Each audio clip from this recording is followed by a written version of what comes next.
I was raised listening to some of the greatest gospel artists known to men.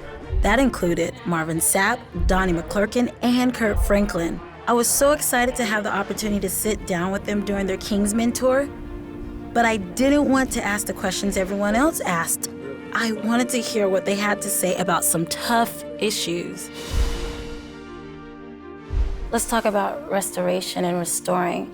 In the African American community, a lot of the ones that are raising the children are single women. I don't think that we will ever be able to fully address the issue of single parents and fatherless children in our society until we have a hard, transparent conversation about the cultural view and the social view of sex. Here you see a platform of three different phases of fatherhood. You see a husband who's raising his children with his wife. You see a widow who's raising his children alone. And you're seeing an unwed father who had a child out of wedlock. And when you say in the African American community, I kind of cringe because I know it's been an ethnic situation for a long time, but now it's become a multicultural situation. My God. Now you have television shows, teen moms, and you have Caucasian, Hispanic, as well as Black, and it's become a fad now to have children outside of wedlock because they're seeing the celebrities do it. They're seeing this celebrity living with their boyfriend, having children, and it's become a part of the pop culture. Absolutely. And what they're not taking into consideration is the ramifications and the effect that it has on the child. Because what you're doing for sport, sex is no longer taboo, it's recreational. Yeah. The reason why is because sex, if it is viewed as a casual experience in Western civilization, we forget that sex most of the time will lead to children. Absolutely.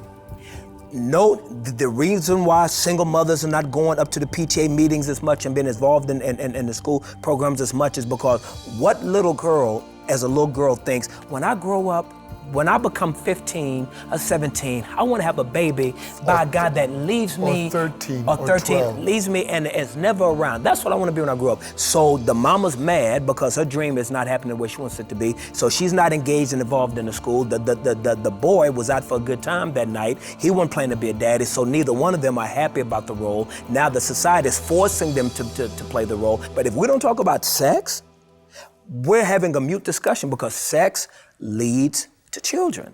At this point, I found out that Marvin Sapp has taken his message a step further by turning his faith into action. I'm an organizer of a charter school dealing with the most difficult transitional time of children, 6th, 7th, and 8th grade, adding a grade every year. And it's the first ever performing arts middle and high school in West Michigan. And I think one of the major lessons that I've learned is that children need their fathers. Yeah, buddy. Have you ever heard the expression real talk?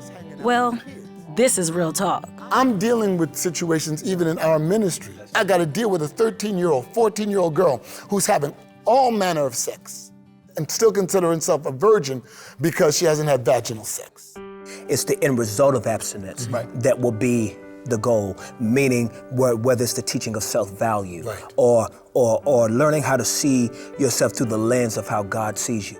Marvin, Donnie, and Kirk were very enlightening and helped me to realize how much work we still need to do.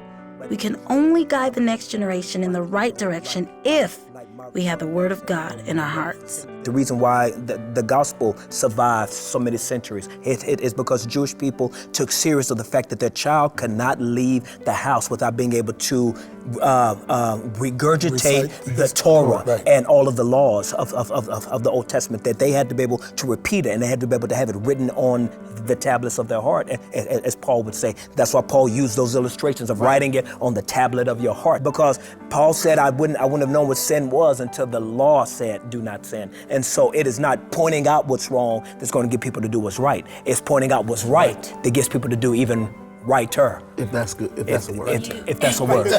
If that's a word.